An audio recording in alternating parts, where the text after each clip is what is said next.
And now it starts to go through some bits. Probably start in 1 more minute as it climbs.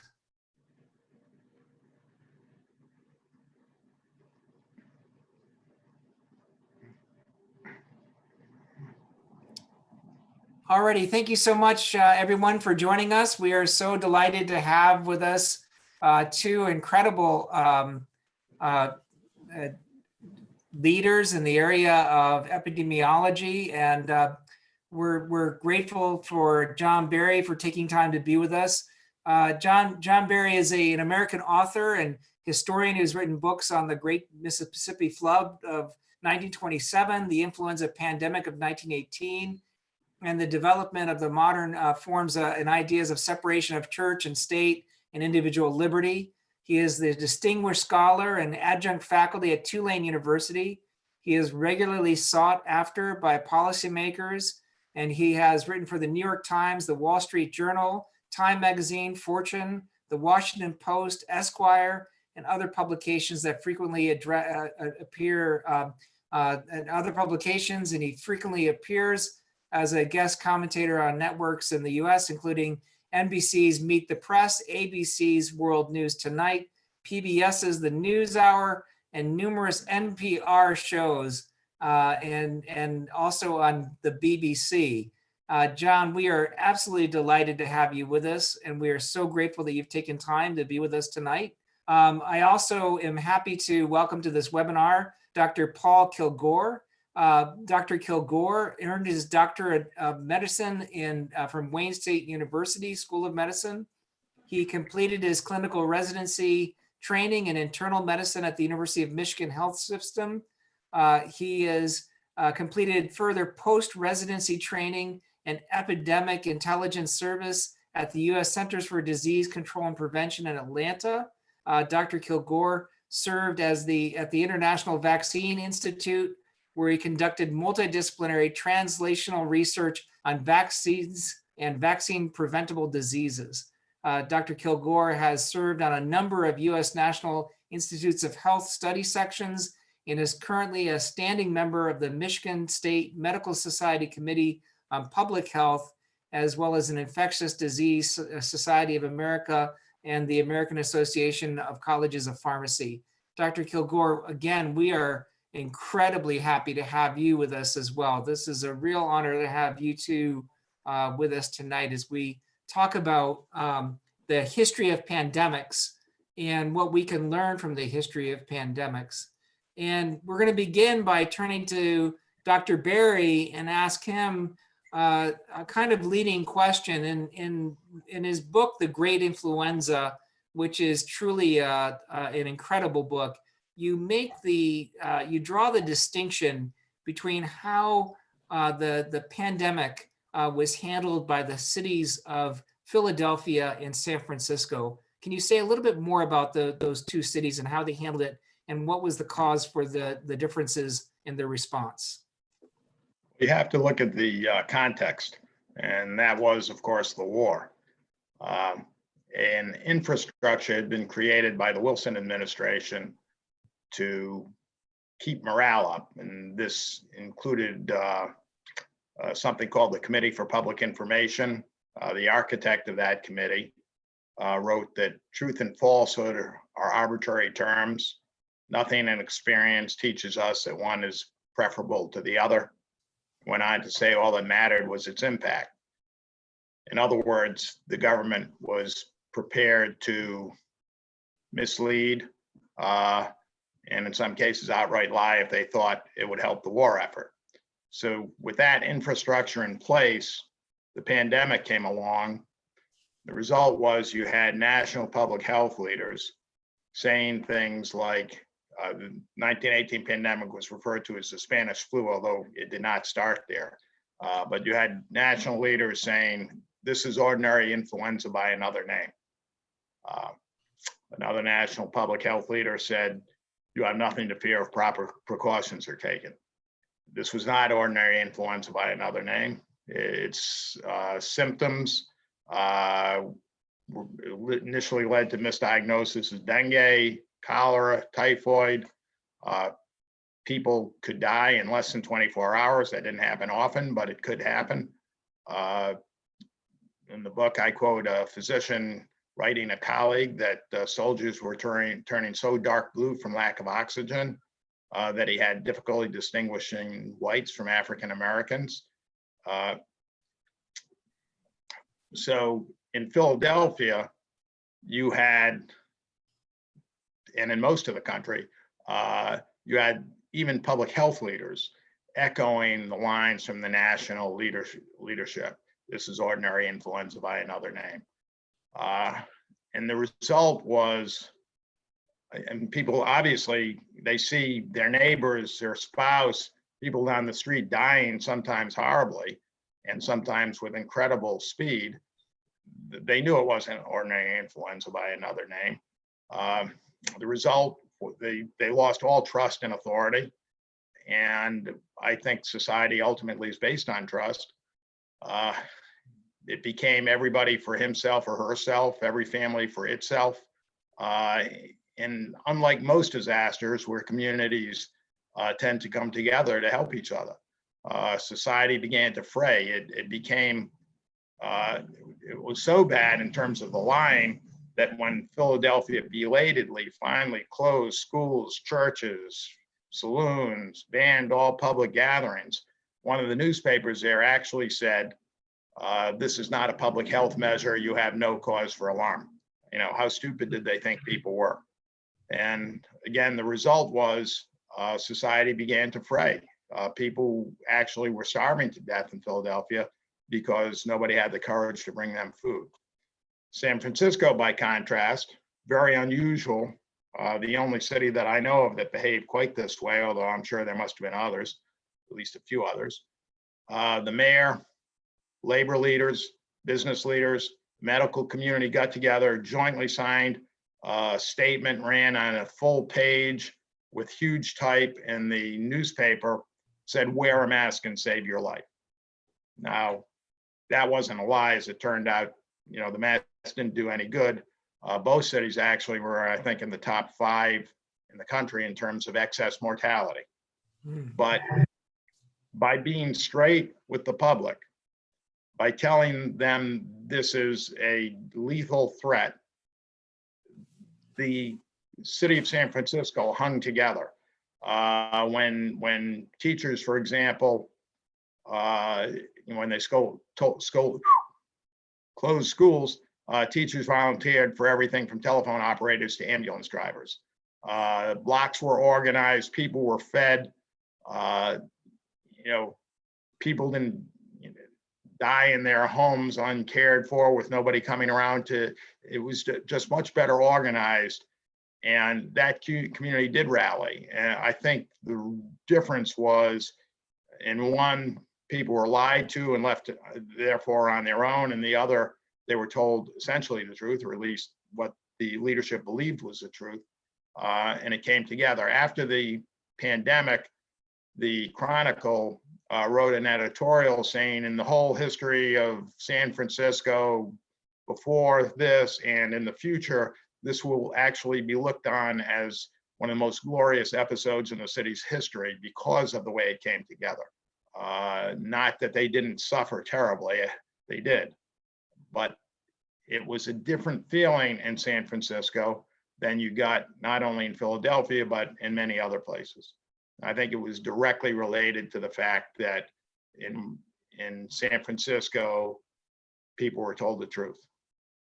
Now, in your book, you tended to speak about the fact that Philadelphia's the composition of political leadership in Philadelphia was driven in large part by leading families that kind of worked to hold things together and serve their own best interests, rather than maybe a better structured institutional network that San Francisco had.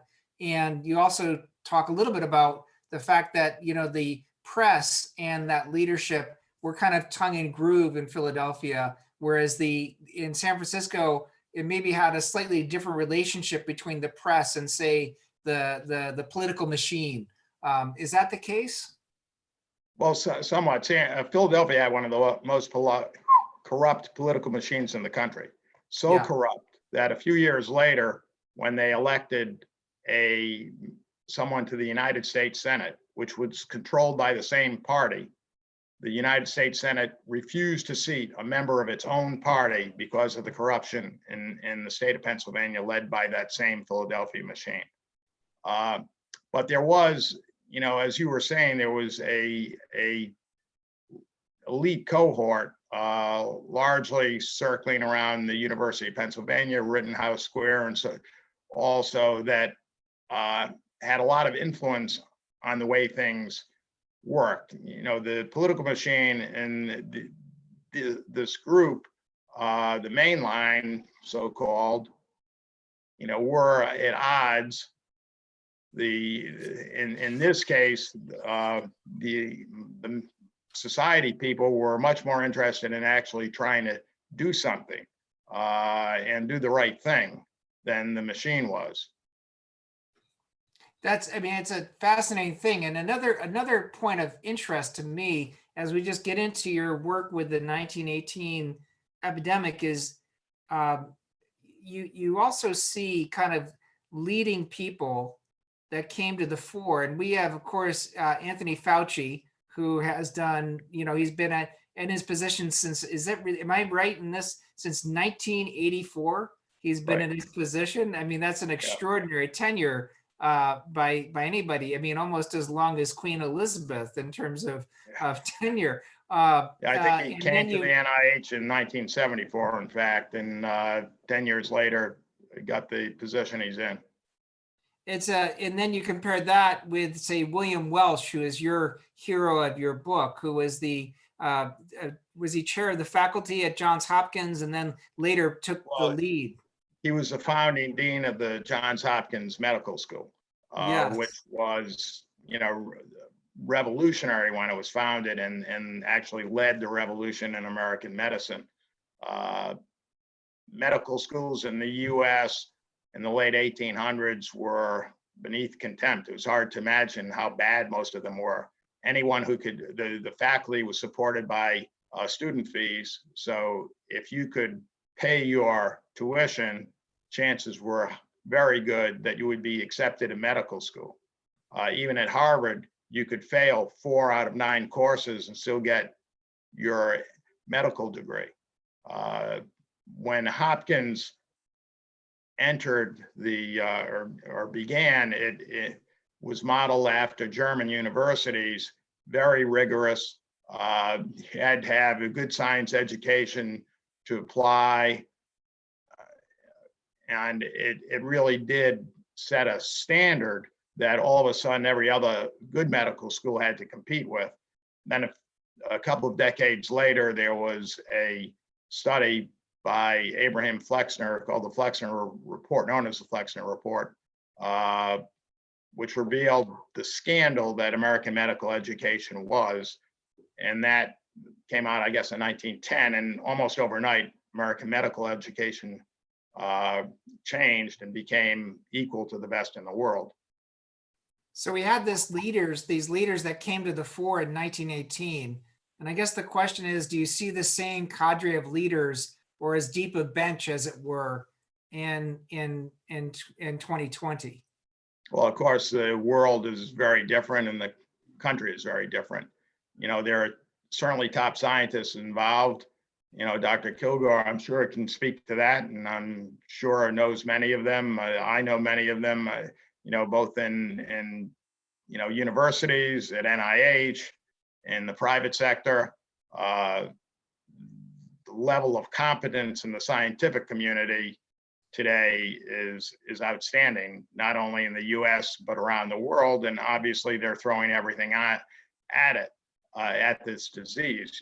You don't have a single individual making as much of a difference as you did when the Hopkins Medical School was founded, and when Welsh was largely the most important figure, not only in American medicine, but probably in American science. I want to, before we continue, I've got 2 more questions, and I'm going to turn it over to my incredibly able co-panelist and co-moderator, Pastor Manisha Dostert, who has a background in biological sciences and has worked as a researcher before she joined the church. We are going to have some questions coming your way, folks. Those of you who are sitting in on this incredibly important webinar, you'll see that there's a Q&A button at the bottom of your screen. And already we have a great follow-up question I'm going to get to in a moment, which will pick up on the question around Boston and San Francisco. And we will probably circle back and see how that connects to Detroit. But if all of you who are watching us and following us, if you can just type your questions in, we'll get to them. And then to return, I mean, the thing that strikes anyone who knows a little bit about 1918 is the fatality rate was so much higher. I think you estimate something like if this was to happen today, it would be 78 million people or 73 million people would be killed by the influenza. Well, 1918, the death toll was estimated between 50 and 100 million people. It's such a wide range because the numbers from much of the developing world are very soft. But if you adjust that for population, that would be the equivalent of 220 to 440 million people today, which is obviously an astronomical number. And then you realize how compressed that the deaths were in the sense of timing. Roughly 2/3 of the dead died in a period of about 14 or 15 weeks, and from late September through December 1918.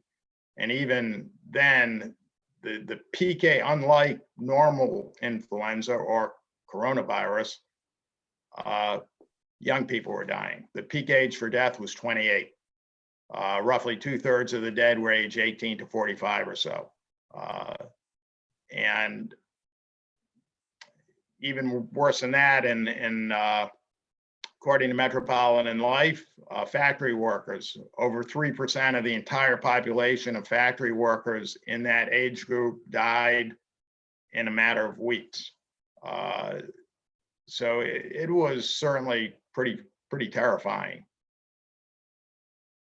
The one question that was a follow-up to the contrast between Philadelphia and San Francisco is by a wonderful parishioner named Catherine Walby, and she asked the question as to whether or not the 1906 earthquake played a role in the preparedness of San Francisco. Well, I mean, that's a very good question, one I speculated about, but I don't really have an answer. It didn't play any role in preparedness. It may have played a role in the way the community came together. I'm in New Orleans. It's not so long after Katrina. I can tell you that after Katrina, as difficult as things were, this community very much rallied and supported each other. So I would guess something like that happened in San Francisco, and it may have played a role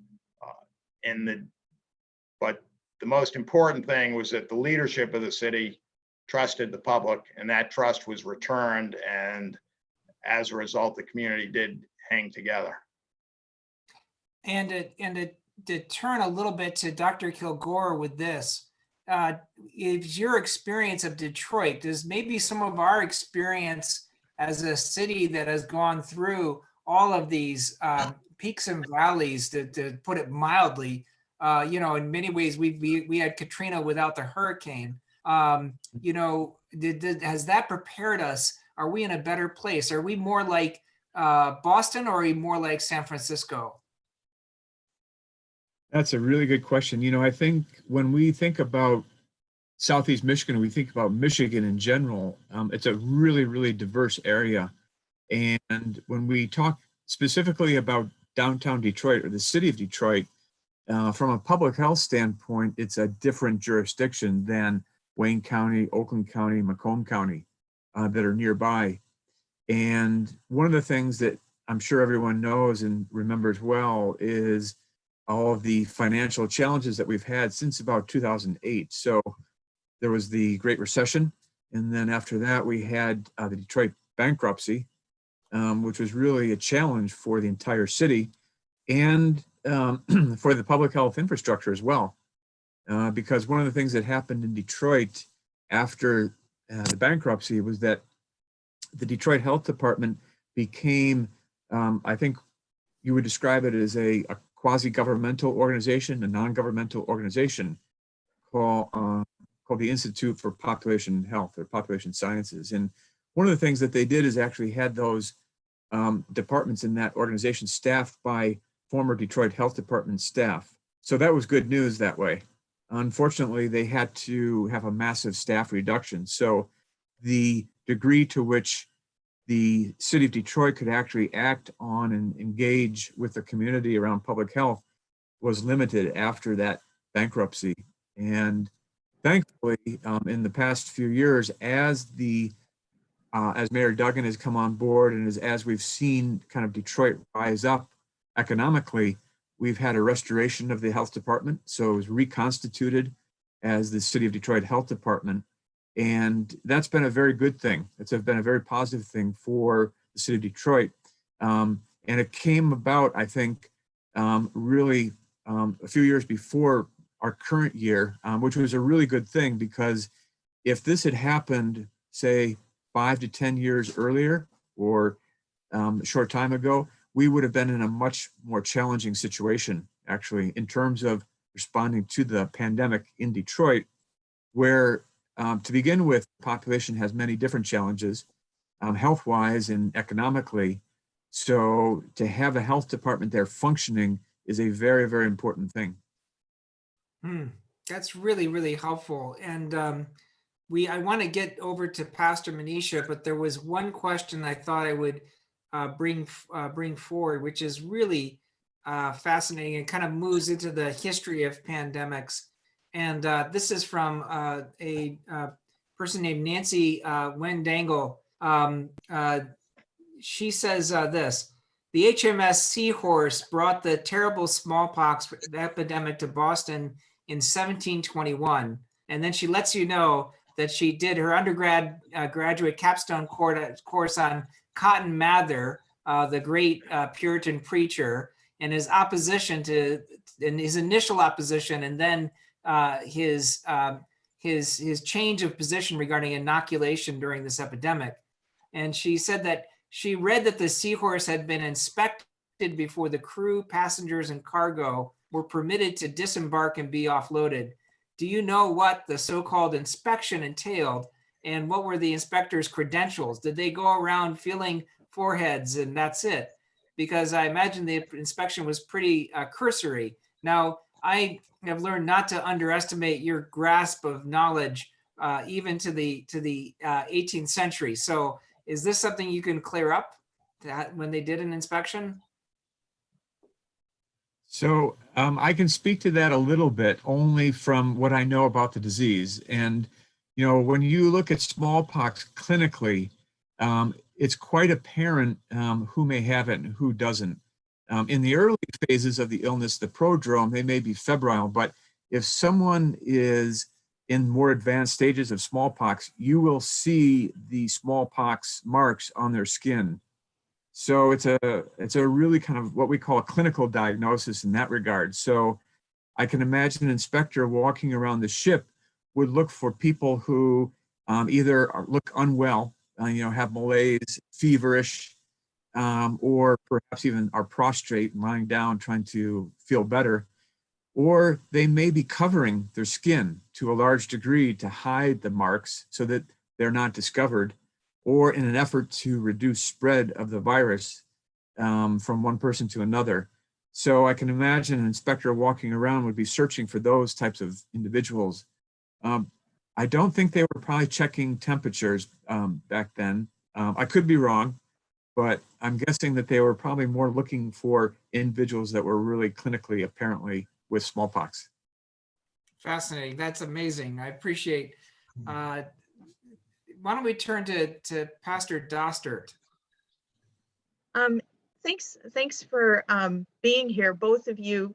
Partly because from a perspective of a 21st century individual experiencing a pandemic, you really don't think about 1918 until you realize that this has happened before in the United States, and so it's really helpful to go back and see what happened and what was similar and what was different. And I think especially from an ideological point of view and the epidemiology of the viruses. So I'd love to hear a little bit about the history of sort of how the spread started of the 1918 Great Influenza virus. Dr. Barry, you said something about how it was called the Spanish flu, but not originating in Spain, and what's that all about? And then how did it spread? And then maybe Dr. Kilgore, you can share some of the etiology of it. What did it look like? Did it look like what it's looking like today for coronaviruses? What's the difference? Okay, So well, Dr. Barry first. sure. Spain was not at war, and it wrote about the disease during the first wave, which actually was unusually mild. The warring countries had a censored press and didn't want to write anything that would depress morale again. And the King of Spain got sick as well. So that drew attention and became known as Spanish flu. We don't know where it began. In my book, I advanced a hypothesis and even wrote a scientific journal article proposing Kansas. But that was 16 years ago. A lot of work has occurred since then, and I'm backed off my own hypothesis. I think the most likely place is China. However, there's a very good influenza virologist who argues for France. Vietnam is another hypothesis. So we will probably never know where it began. It doesn't really matter. I mean, even in the 1600s, even before the smallpox episode just discussed, an influenza pandemic made it from Europe to Virginia and Massachusetts, where it was quite devastating. So you don't need airplanes or even steam power to spread a pandemic around much of the world. There was a first wave, which was very spotty, probably missed a lot more places than it hit, and some countries didn't get it at all. That was in the spring, although it did hit both armies in the field in France pretty hard. That seemed to disappear, but then in September it resurfaced. The virus, in my view, mutated into a lethal form. There are some who see, I think this is a distinctly minority view, and I could give many reasons why I think it's mistaken, but there's such a difference in virulence between the spring and fall wave. There are some people actually think they were different viruses. As I say, I can give you all sorts of evidence why I think that's wrong. That second wave did spread worldwide, I mean, everywhere, from Alaskan villages to African villages and islands in the middle of the Pacific. There was then a third wave that began in February 1919, which was lethal by any standard except the second wave. Again, most of the deaths, probably about 2/3 of the total, occurred in the second wave. There was another, I wouldn't necessarily call it a wave, but a seasonal occurrence in 1920 in that winter, which was tamped down compared to what the third wave had been, but still killed a pretty good number of people. Yeah, the idea of that it comes again is really that was difficult to hear about the three waves, and some cities actually had to do social distancing or have some sort of program twice, is what my understanding is. Right, or more than twice, frankly. Yeah. Oh, really? Yeah. Dr. Kilgore, what did this virus do to people? So, influenza viruses, like the ones that we have around today, are really, at the heart of it, they're respiratory tract infections, but actually they can become systemic. And for many people, they can actually get what we call a viremia. And one of the things that's interesting about the Spanish flu is back when they were looking at what was causing it, they were using microscopic techniques that would only allow them to identify bacteria. And a few years earlier, before the Spanish flu pandemic, there was a bacteria identified called Haemophilus influenzae, which is a cause of pneumonia and meningitis and sepsis. But when people were looking for the pathogen causing the Spanish flu, they were only using techniques that could actually identify bacteria. And so they actually were, I think, operating almost with two hands tied behind their back, both diagnostically and from a treatment perspective. And they were also operating in an era where they had really no antibiotics. So one of the things that we know, we went back and we analyzed data from all the pandemics. And one of the things that we learned from our analysis is that even back in the Spanish flu pandemic, individuals who got influenza were also getting what we call the super infections or co-infections with bacteria. And the most common bacteria that were causing those were Streptococcus pneumoniae, Haemophilus influenza, and Staph aureus. And all of these, when you throw that bacteria on top of a influenza infection, it can be truly deadly. And what we think is that a lot of people were dying because of that co-infection that they were experiencing, because in effect, we had no treatment. So as a physician, the doctors were simply standing by, providing supportive care and helping them when they could. There was some ways to give oxygen, but in fact, there was no mechanical ventilation really. So from a supportive care standpoint, they also had two hands tied behind their back. And, you know, it must have been really, really, really, you know, incredibly difficult to be a doctor taking care of these patients because all you could do is really just basically stand there and watch them die, really. It's Yeah, interesting. Go ahead. One question that's coming into us, I don't want to keep you from following up, Pastor, but I just want to, this seemed to be a time to tie this in, is there also, in 1918, there was a lot of mutation of the virus as well that happened. And so one of the things that Dr. Berry talks about is as the infection moves from the major cities and goes to smaller areas, it tended to become less virulent and went through several different changes. And then maybe, is it right? Can you say more about this? Because I'm having a hard time recalling exactly what you said in your book, Dr. Berry, but is that going to be the case with COVID-19? One of the most curious things about that is the later in the pandemic you got sick, even in a city like Philadelphia, if you got sick in week 1, it was more virulent. In week 5, it seemed to be less virulent.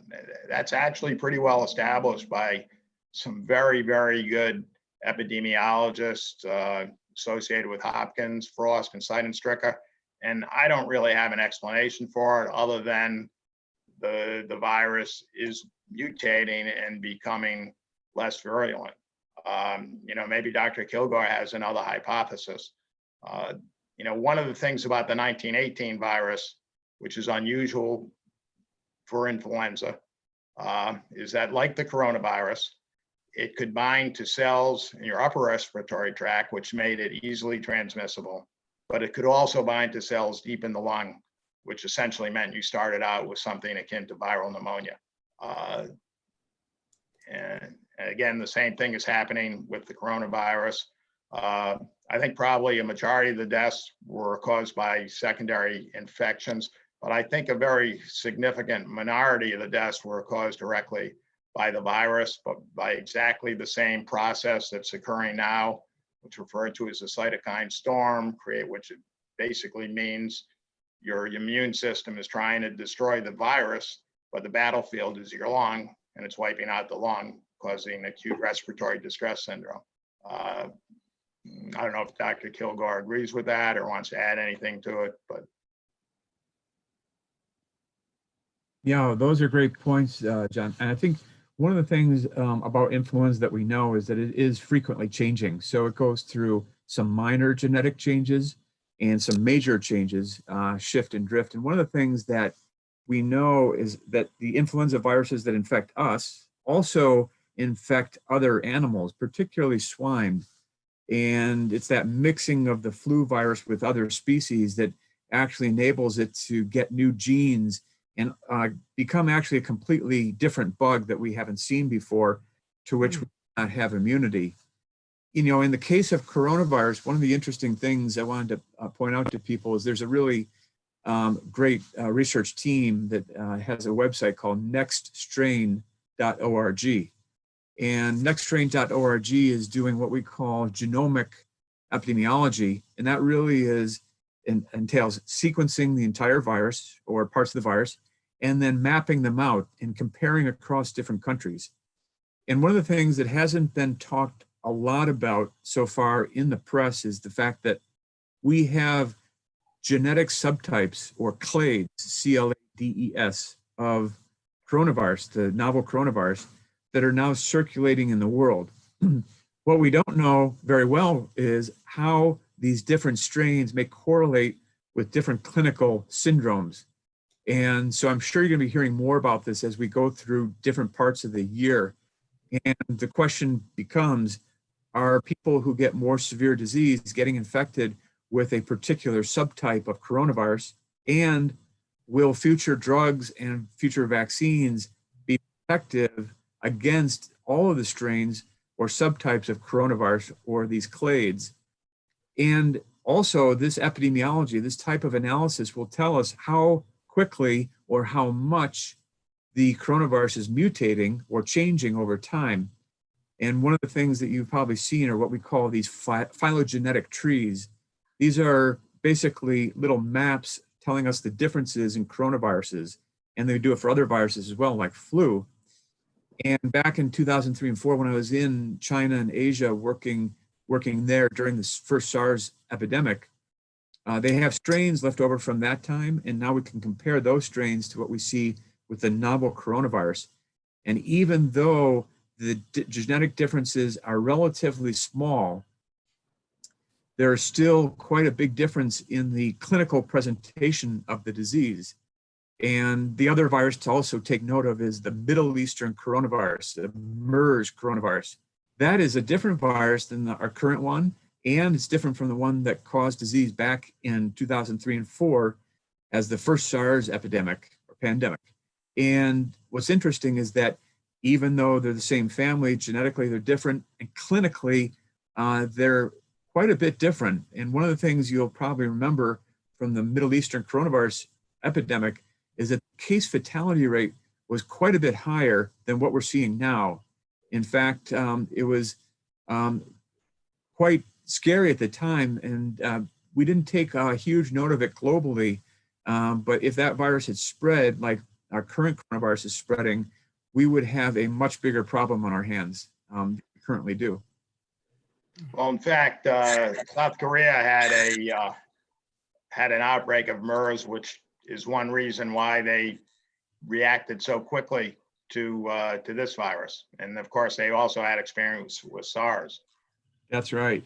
Yeah, when I lived in Asia, I was based in Seoul, Korea, at a place called the International Vaccine Institute, and I remember during the first SARS epidemic, and then a few years later, thinking to what Korea was doing with MERS, and now their response has been talked a lot about and how good it has been. But one of the reasons that it's been so good is that, you know, a practice makes perfect, actually.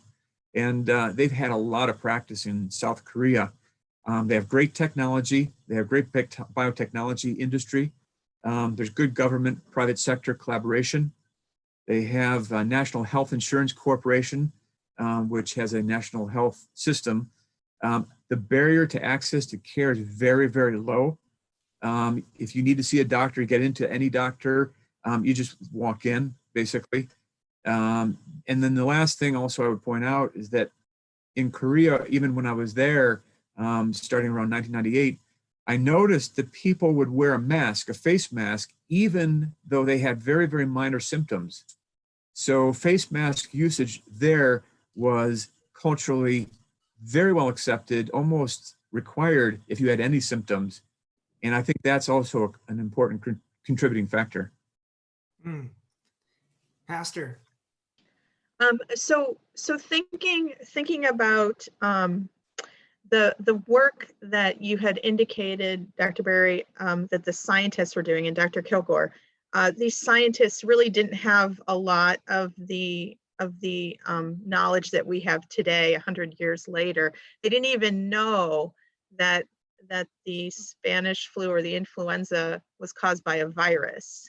So there was a lot of kind of guessing and hard work by these amazing scientists.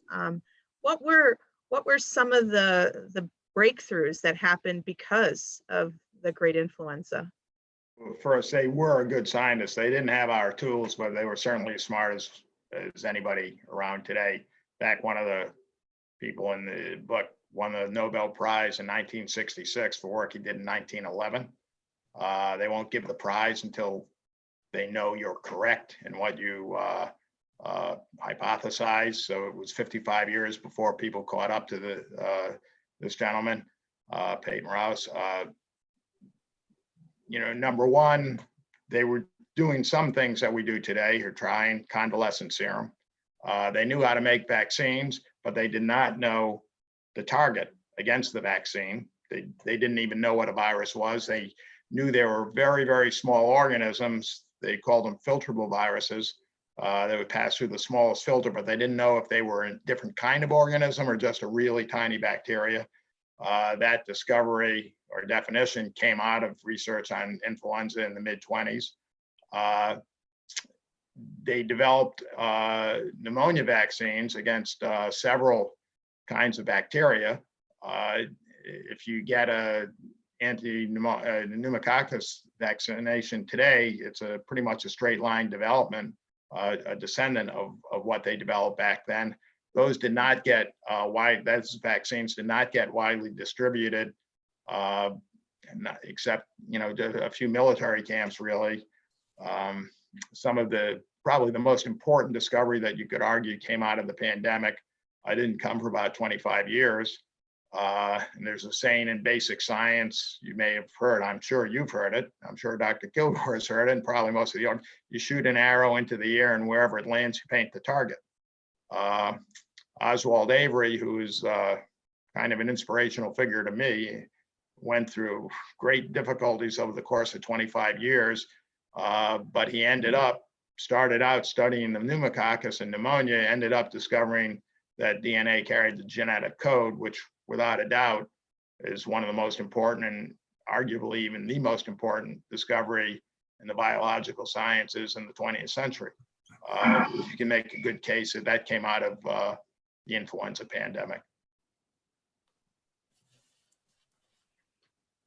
Yeah, I was really impressed with the fact that a pandemic, really a tragedy, can lead to enormous work that would then utterly change the way that we understand science, but also gave us insight into the mysteries of life.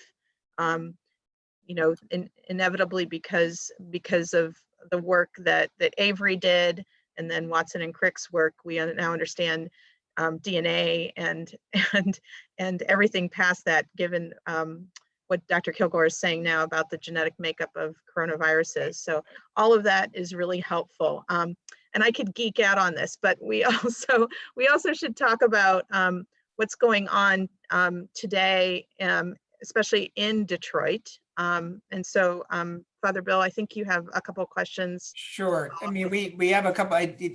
As we move into that, and there are a couple of I wouldn't call them geeky. They're actually there's scientific questions about the alternative to vaccines being direct therapeutic procedures, or things like Z-Pak and hydrochloroquine. And I'm just wondering if you, Dr. Kilgore or Dr. Berry, could offer just some insight on that as we make that shift, as well as, the one thing that I think was most controversial that you said, Dr. Berry, at some point was in 2020 in February, is you at the time thought that COVID-19 was way ahead of where we were testing. that had already advanced its way into places. I think everybody who knew anything about the pandemic threats recognized that. I'm sure Dr. Kilgore was watching events in China and knew the same thing.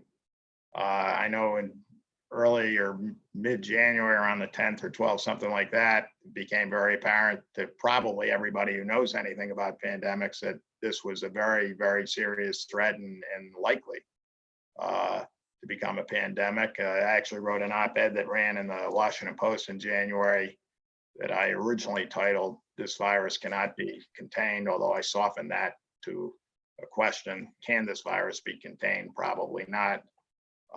So it's kind of frustrating to see the White House for a period of a couple of months trivialize the whole thing, and almost as if it was some Democratic plot to undermine the presidency, which I almost wish it were.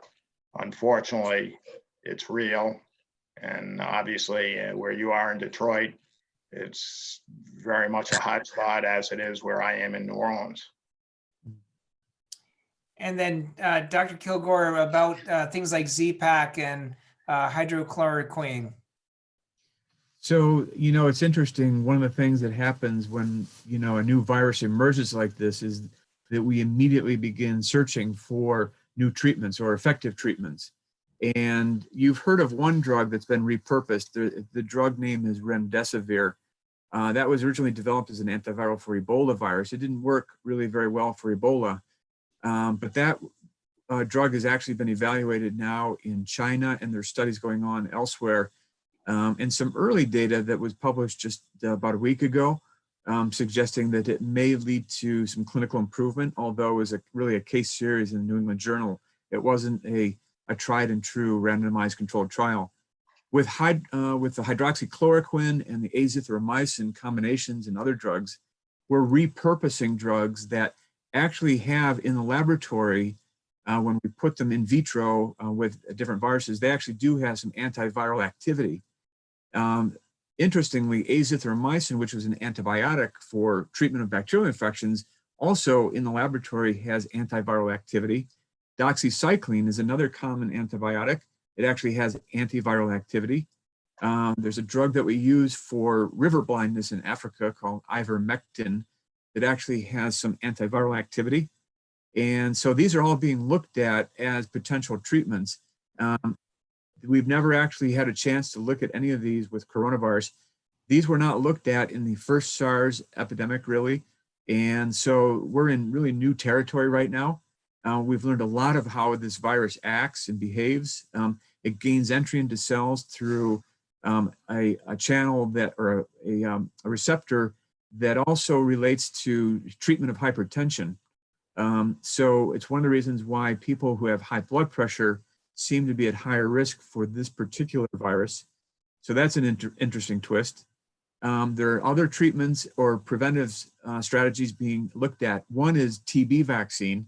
People are trying to look at whether or not use of TB or vaccinating people with TB vaccine will provide protection against severe coronavirus disease.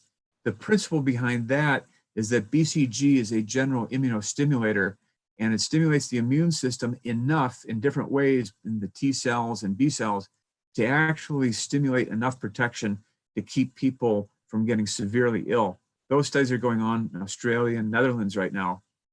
There's a couple of new treatments as well that are being investigated, and of course a lot of new vaccines. So I do have some real good hope for the future that we're going to find some of these things that do work, or at least help mitigate severe disease. And certainly one of the things that's being looked at is convalescent plasma.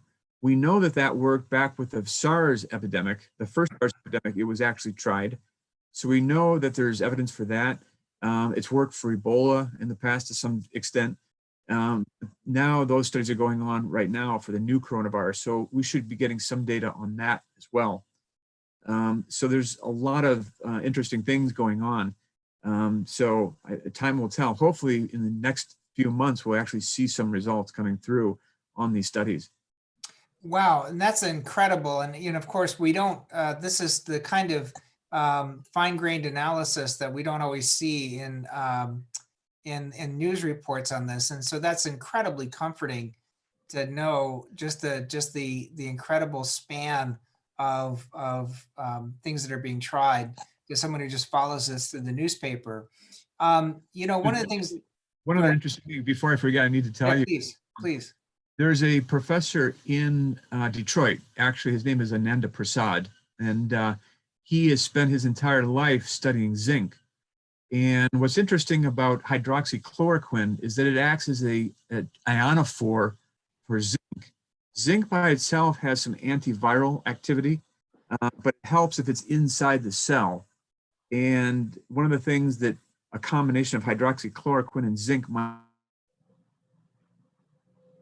I think we might have Have a little bit of Dr. connectivity Kilgore. issues. He was talking about Dr. Prasad. Dr. Prasad actually is an Episcopalian, and is well known to our congregation, to some in our congregation. Yeah. He is local, and he has been working on zinc for a number of years, and is committed to trying to figure out if that's going to help alleviate the symptoms. There you are, Dr. Kilgore. Yay! Yes, you're back. We got you. You were just at that. You're describing zinc, and actually, Pastor Manisha picked up where you left off. Believe it or not. So, but you can go back and just make sure she got it right. So you just said zinc and getting it into the cells.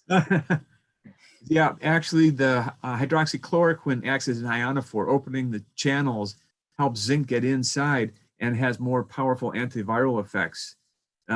So zinc is a really interesting component of potential future treatments. And hopefully some of the studies going on with zinc right now will shed more light on that and how we can use it going forward. And I there are so many questions we could be asking, and some of these are so important. And folks, those of you who are participating, I realize I missed a nuance in one question, and we're going to do our best to make a couple of turns here now, because I think some of the experience that Dr. Kilgore has is not only in research, but also in clinical studies.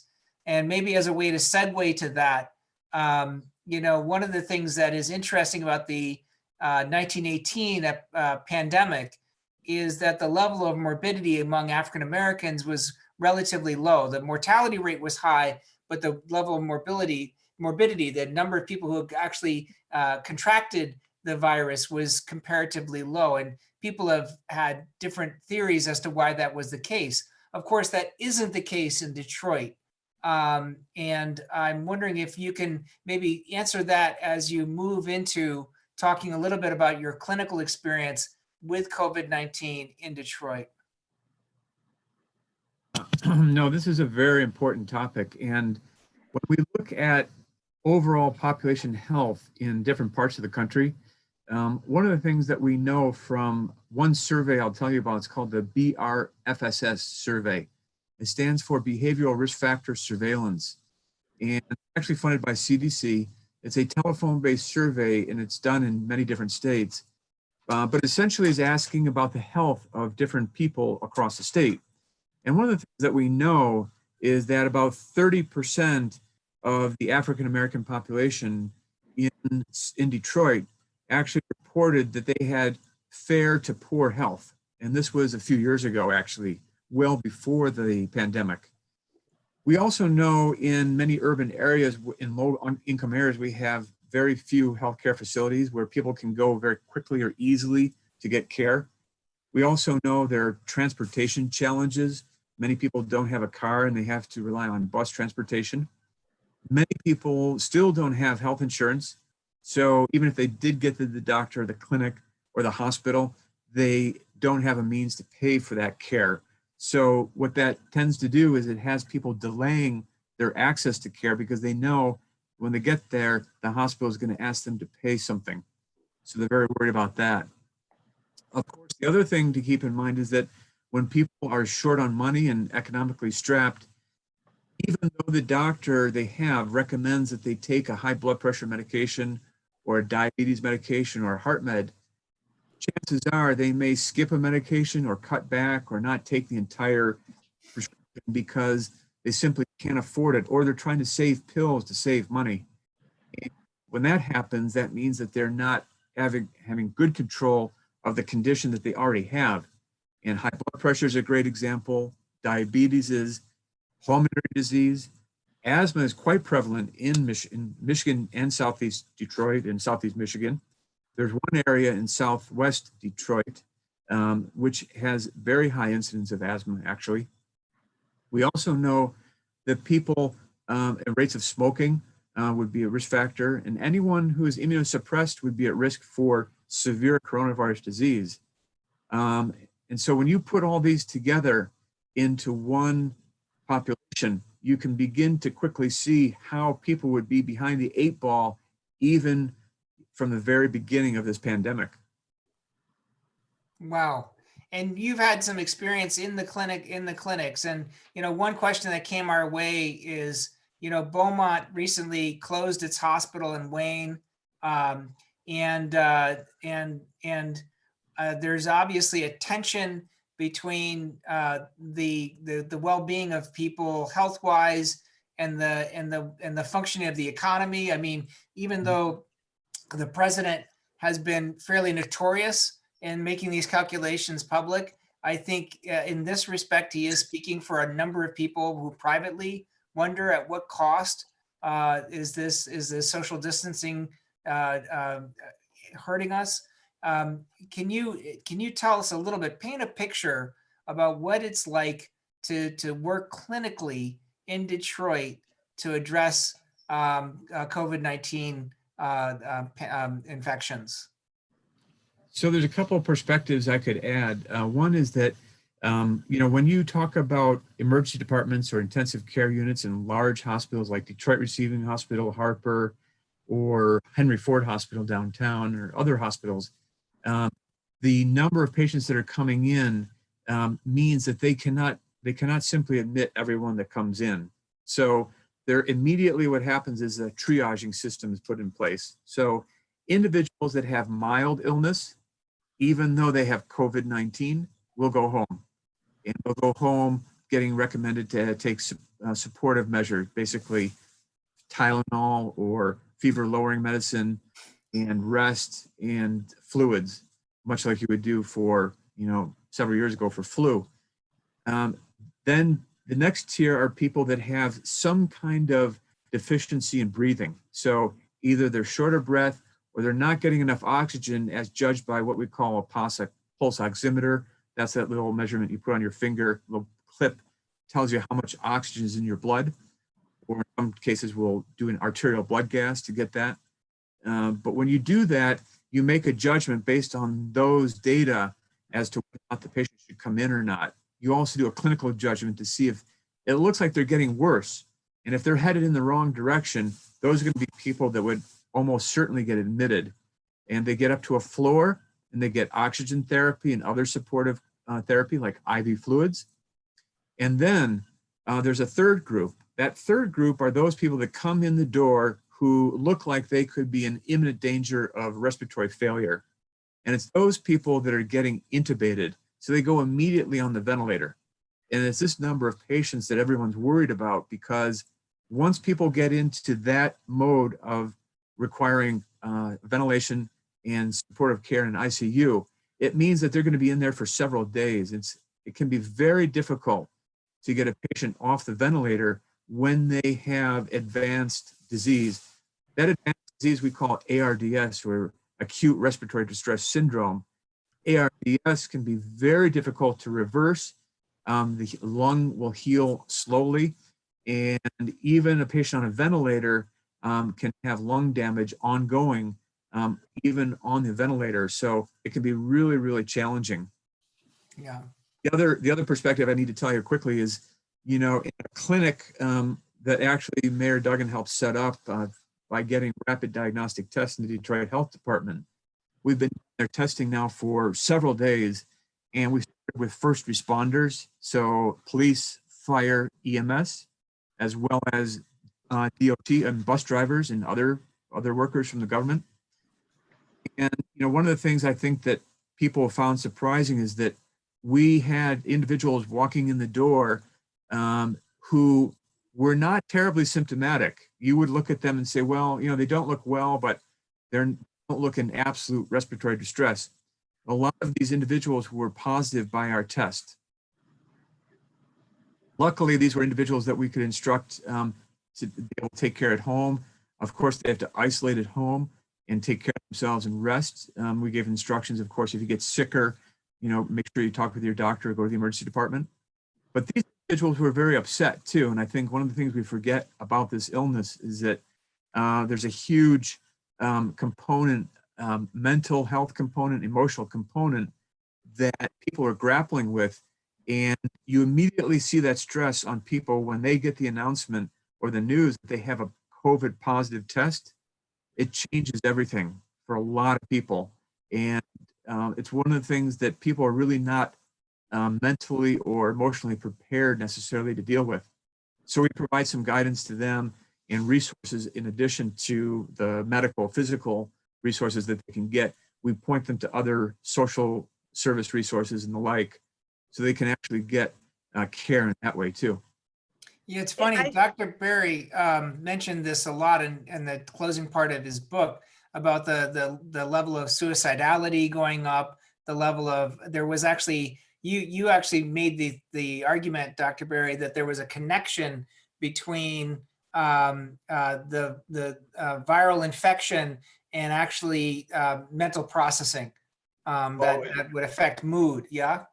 Yeah, that wasn't so much me as, you know, there was a very comprehensive study sponsored by the American Medical Association that was published in 1927. And it concluded, I think the phrasing was something like second only to pulmonary difficulties were mental difficulties. It was widely remarked. You know, schizophrenia normally, you don't recover from that, but there were people diagnosed with schizophrenics who did recover. The people Oliver Sacks wrote about in The Awakening, hypothesized that they were actually victims of the 1918 virus. There was a disease referred to as Encephalitis Lethargica, which is kind of self-explanatory, which emerged in the 1920s that seemed to be linked to the 1918 virus. So that, you know, they didn't have molecular biology and, you know, the ability of a pathologist to see what was going on, whether the virus could cross a blood-brain barrier or some toxins released by the body. That's not clear, but it was so widely remarked that, you know, I think the evidence is pretty overwhelming that that was the case. There seems to be, you know, one person that wrote on this that we had on our webinar is a psychologist operating out of the University of British Columbia.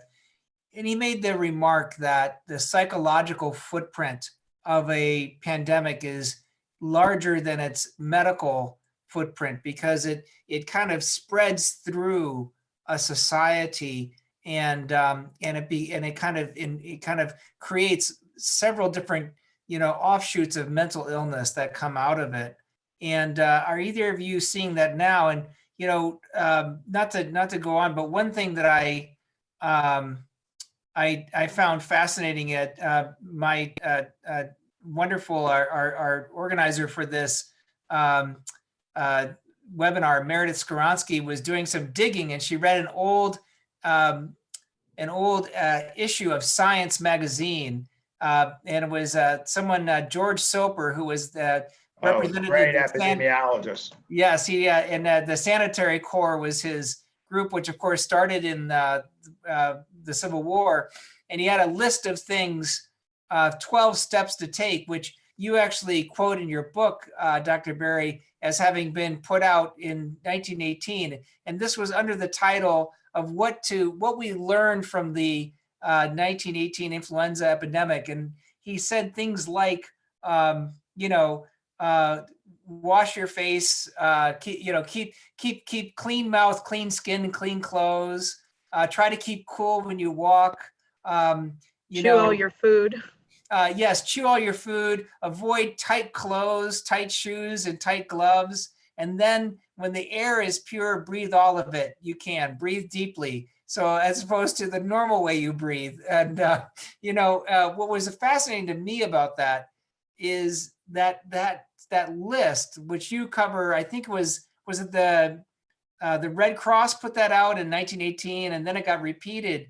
It's funny when it comes to actually saying something to people about what they've learned, there's almost like an element of denial that happens. You have a default that you go to, and you give this kind of these bromides of advice, but then underneath it in the society, when you look at the literature, when you look at the way that the untold trauma that infects the culture and that doesn't get talked about as much except obliquely, are we setting ourselves up for the same kind of thing where that level of trauma is just going to shadow us for a few years? Well, I think probably this is a pretty unsettling experience right now for everybody. The social distancing in place in most of the United States is considerably more extreme than was done in 1918.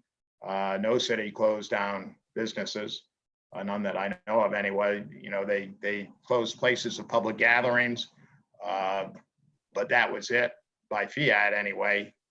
However, absenteeism, fear, and keeping, you stay home if you're sick, obviously, because you couldn't go out, or because you're caring for someone, or because you're afraid. Absenteeism was probably in the 70 to 80% range from a lot of jobs. And that effectively shut down the economy. But the thing in 1918, it was much faster moving. The disease would go through a community in 6 to 10 weeks, and then it was essentially gone. What we're facing now is much slower. Influenza's incubation period is probably, the average is about 2 days. It can go to 4 days. This is 2 to 14 days. The average is like 5.8 days, something like that, almost triple. And that and plus the disease moves more slowly through the body. It takes you longer to recover. The whole thing is slowed down, and that puts an incredible management strain on everybody trying to make a decision of how to bring the economy back, and it stresses everyone involved. Plus, we don't have the distraction of World War I, which actually probably took some people's minds off influenza. Although I may have overstated that, because in the middle of a pandemic with people dying around you, you're probably just focused on the immediate surroundings. This is already, we've been shut down for a month in New Orleans with no sign of that ending. And it just moved faster in 1918. And it was easier to recover economically, and I'm not sure about mentally, but in terms of the economy and going back to work and so forth, that was much simpler. What do you think? Yeah, I would say that I think that the question about the mental health of those who are finding out that they are positive for COVID-19, as you're pointing out, Dr. Kilgore, and certainly those of us who are anxious because of these weird circumstances in which we find ourselves, and then the idea of the cessation of social distancing, and what is that going to look like, and how are we going to do that in a way if we don't have antibodies testing capability, and we can't tell who had it and who doesn't, and we don't have vaccines. All of these things sort of add to a general anxiousness that certainly we in the church are experiencing and hearing, and walking with people whose fears are real. I'm just going to ask Father Bill to sort of share his vision on the work that we do in the church to be able, and in faith communities, to be able to walk with people in these times of great anxiousness. But I will add that I believe that having read your book, Dr. Barry, I found it in the midst of a pandemic incredibly comforting. And I think the reason was because it's extraordinary how far we've come in 100 years, and what we know and what we're capable of. We live in a digital society in which knowledge is shared quickly and vastly, and there's more opportunities to understand, and with that comes greater knowledge of how to manage and cope. And then there's also ways to have hope. So I found your book hopeful in the midst of a pandemic, even though it was a great tragedy back then. And I do believe that Dr. Kilgore's work in Detroit is also very hopeful. Yeah, just to pick up on that, just as we start to move on some final questions, not that we could go all day, but we want to respect your time. I would say that there are, hearing what you just said, Dr. Kilgore, about the level of care that's being given in Detroit is, even in spite of significant challenges around inequity and racial disparity that are part of what it means to be in Detroit for the past several generations, is actually pretty hopeful. I mean, there does seem to be a more robust response to things than we had a few years ago. There certainly is more testing that's being done more recently than in the past, so that more people are being tested. It also is the case that there's more transparency about who is being affected by the disease most, and that's something that is unique with what Detroit is doing. And so I do think there's many rays of hope here, even in spite of this. Is that fair to say? Yeah, I think so.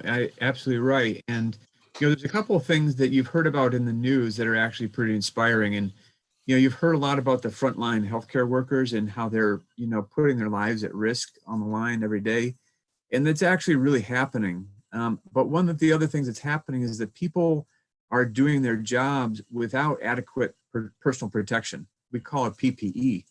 And I don't have pictures to show you, but even today when I was shown the gowns that people are wearing in some of the nursing homes, it's clear that we know what people should be wearing, but not everyone has that equipment. We're working hard to make sure that they get that equipment. They will get that equipment, but there's areas still where PPE is not widespread available, and that's happening across the country. That's a big issue. So I'm hopeful that's going to change.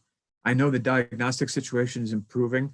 You're going to see a lot more tests getting out there to the population, but we really need to ramp that up in a huge effort so that we can test as many people as we can that are symptomatic and do that contact tracing, and that great public health work. And the other thing I'm hopeful about actually is that when we're done with this, at least this year or hopefully next year, one of the things that we're going to learn from this is what we need to do to have very strong public health. So if we do have something like this happen again, we're not going to be in that situation, that we were in the beginning of this year. And my great grandfather, a guy named Bert Estabrook, was a deputy health commissioner back in the 1930s and 40s in Detroit. And I would love to have been able to talk to him because he was a young doctor in the 1919 pandemic. And I would have loved to hear his stories about his experience. But my sense of public health after the pandemic is that it got kind of a boost. People started to realize that it was really important. In Detroit, in his era, his boss was a guy named Henry Vaughn. And at the Bentley Historical Library, and John will probably love this, there's these bins full of memorabilia and records from that time in Detroit's public health history. So I have a bunch of copies here somewhere in my office, and I'll have to share them with you, John, because when you read them, you realize back then that Detroit had one of the best health departments in the country. They were really kind of leaders at the forefront of public health. And I'm hopeful for the future because I think we can get back to that point for Detroit and other urban areas and really, really support public health, strengthen it across this country so we don't have this same situation again. And Henry Vaughan, that was no accident. Henry Vaughan's father was Victor Vaughan, who's dean of the University of Michigan Medical School, and with William Welch, one of the people who helped revolutionize American medical education. And his brother Warren Vaughan was in Boston. Offline, I'll talk to you about Henry Vaughan and a study of his that I read about 1918 and 1920. That is, it's so nice that we could be the conduit of this, to have you guys have this connection to each other. The one thing that did come to my mind that was strangely hopeful, there's a book about the National Health Service in Britain, and it's in its origin, and it's called Austerity Britain. Good history of healthcare, and the argument was that it was the result of all of the measures that had to be taken during World War II, and all of the ways in which the Battle of Britain brought together the classes and had them share sacrifices together and defend the country together. That actually it was that shared sense of debt to each other that began to emerge. It was from there that sensibility actually stood behind and provided the kind of moral argument that a national health system needs in order to come into being.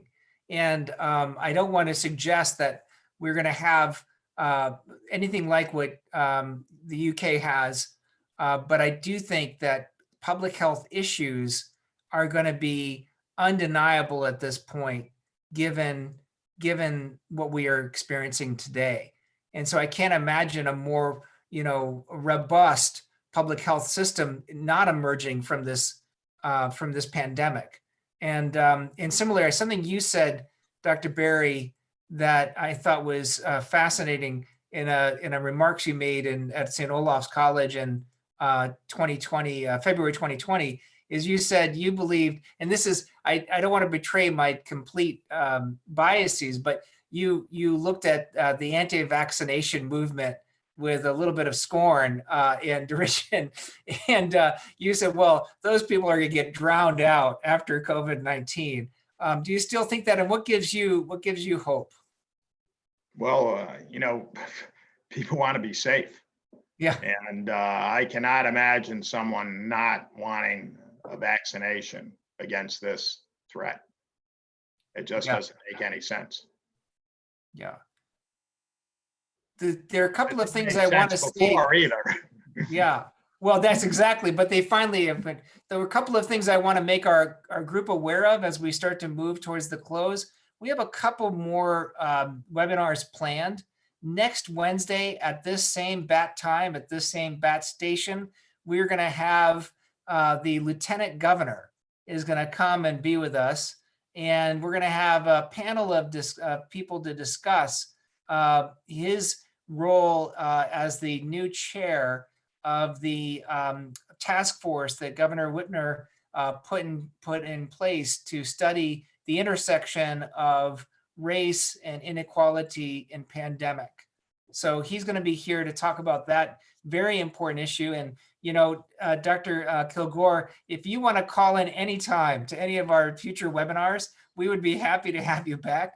But I think this would be a really important thing for us to have so for those of you following us, the Lieutenant Governor, Garland Gilchrist would be with us, and also Representative Mari Manoogian, who is our local representative, who is a wonderful, incredible politician. And we also are going to have with us the pastor of the leading African-American church in Detroit, the Reverend Charles Christian Adams, who's a good friend of mine.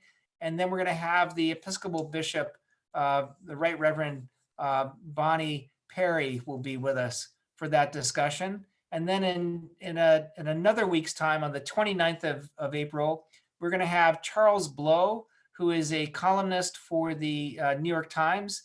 And he has done some incredible work on the intersection of race, inequality, and the pandemic. And we're going to have a similarly star-studded group around him. We're going to have Angela Dillard, who is a historian from the University of Michigan and is an extraordinary writer. So our a note is coming up to you all, for those of you following at home, that where you can register for these 2 different webinars and find out more about them. And we would be delighted to have you join us then. As a closing bit, we do have some questions that have been left on, but we did, I think, cover many of the topics that are there. One of the things that I would like to maybe draw is what I found hopeful, Dr. Berry, in your book is you talk about the need for wonder. Of course, you see wonder as a naturalistic interest. I, when I think of wonder, also think about the kind of concentrated meditation and deliberate curiosity about making things large out of things small. And that gives me a lot of hope when you shared about that. You also shared about the sense of camaraderie and connectivity that went across a society. And then finally, you talked about transparency as being key. And I'm wondering, and if you could talk about each of those things as we go forward. I think Dr. Kilgore is a great example of wonder being alive and well in this pandemic. And connectivity is, I hope, something that's going to be increased by this. I think we've learned our mistake of letting the World Health Organization and other major investments in public health fall by the wayside. Yeah. And then finally, transparency. It seems like we're learning again why people tell the truth as much as they can. Can you close with maybe just speaking about each of those 3 virtues in your own ways? Well, I think you just did a good job of it, so I could kick it over to Dr. Kilgore. To me, wonder is sort of involves creativity, and perhaps awe is part of that. It doesn't stop you; it starts you. A natural curiosity, and I'm not sure if by connectivity you and I would mean the same thing. I'm thinking in terms of the creative process, or at least that's what I'll talk about now, is, often that involves something as simple as connecting something that is way over here. I don't know if you can see in the camera, I guess you can, to way over here that people don't normally connect. But as soon as someone makes that connection, it seems inherently obvious. It's a kind of, I see creativity as both a vertical depth, diving down deep into something, and horizontal, connecting things that other people don't see as connected, but become obvious once that happens. I think that's where a lot of major leaps occur, whether you want to, it's not exactly interdisciplinary, but it's an open mind, being alert to all sorts of things, and seeing how it might mean something in a different context. In terms of transparency, I think that's pretty self-explanatory. I was part of, in the Bush administration, they started preparedness planning, a $7 billion bill, and everything from starting the national stockpile, investing in vaccine technology and manufacturing, and part of it was planning. And in those first groups, planning about what social distancing measures should come out of them, and I always pushed the idea that telling the truth was the most important lesson from 1918, what we talked about at the very beginning, comparing Philadelphia to San Francisco. Nobody in those groups ever disagreed with me. I don't really like the phrase risk communication because it implies managing the truth. And I think you don't manage the truth, you tell the truth. And that is actually written into the federal pandemic preparedness plan, transparency, and every plan of the 50 states. But you still have to have someone who will go out and actually do it. In 1918, we had no Tony Fauci. Fortunately, Tony's there now. I wish we had a little more transparency out of the White House.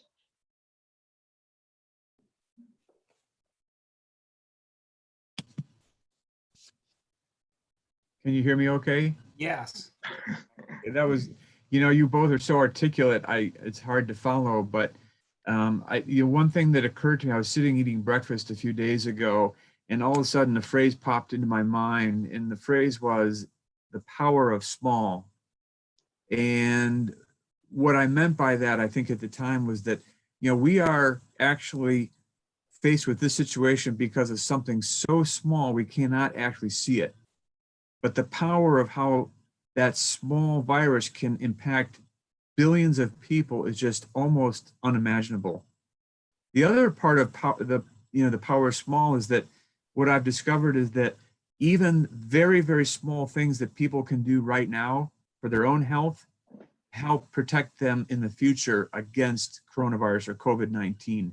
Small steps every day, like getting enough sleep, trying to eat a better diet, eating more fruits and vegetables, easy, simple stuff, exercising a little bit more, maybe relaxing a little bit more if they have time. And then the other part of the power of small is the communication part of it. Even small communications, it could be a simple text that I get, or a simple message or a phone call, can be so powerful in getting the word out to people who need to hear it, or getting a message to key people. And I began to realize, it's these small things that we're doing every day that can really transform lives. And so I'm really trying to do that now. That's quite beautiful. Anything from you, Pastor, that you want to offer? No, I'm thankful for you both. I think you both help alleviate some of the difficulty of going through this, both by your cogent analysis of what happened in 1918, but also the tenor of what you're describing today. So super grateful for your work, Dr. Barry, in the public realm and public policy. Keep being a champion for all of us. We need you. And Dr. Kilgore, you're my new hero. So thank you for your hard work in Detroit, and do continue to let us know how we can support you.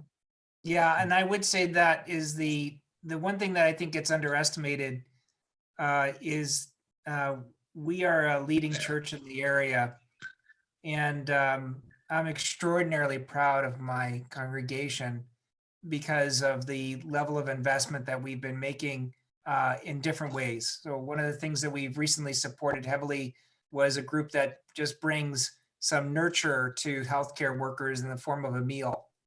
And we're now moving to food security, because right now, as we see things are getting difficult there in terms of gleaners, forgotten harvests, other feeding programs no longer can take the surplus of distributors. They actually have to buy their food, and they can't rely on volunteers like they used to.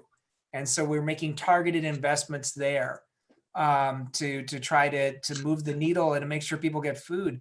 And we're now moving to economic insecurity is going to be our in May, we're going to shift to economic insecurity, because we know that once the governor lifts the ban on businesses and things like that, and the ban on foreclosures and also evictions, people are going to be in arrears.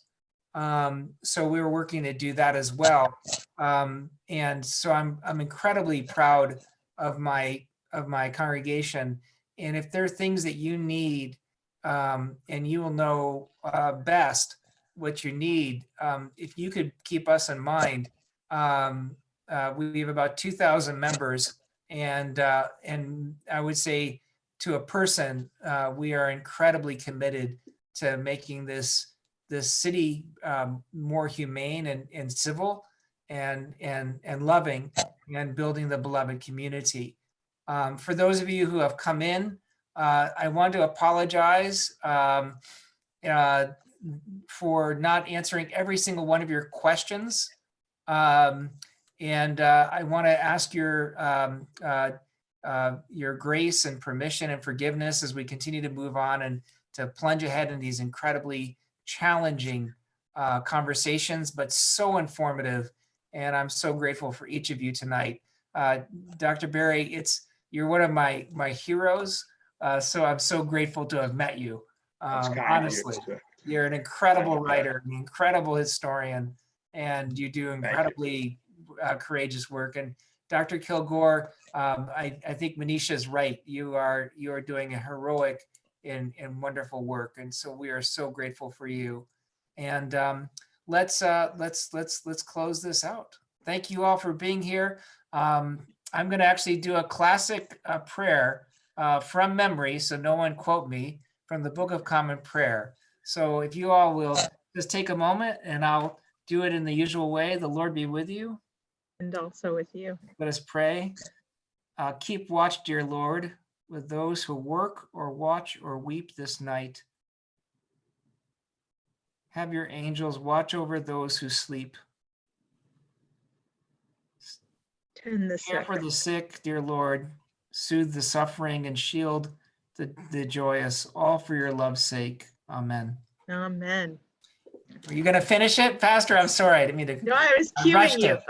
I was going to get in there. But I was like, all oh, right. is he going to remember? Yes. Thank you all so much. God bless you guys. Thank you very much. You too. Thank you. Bye. Bye. Thank you.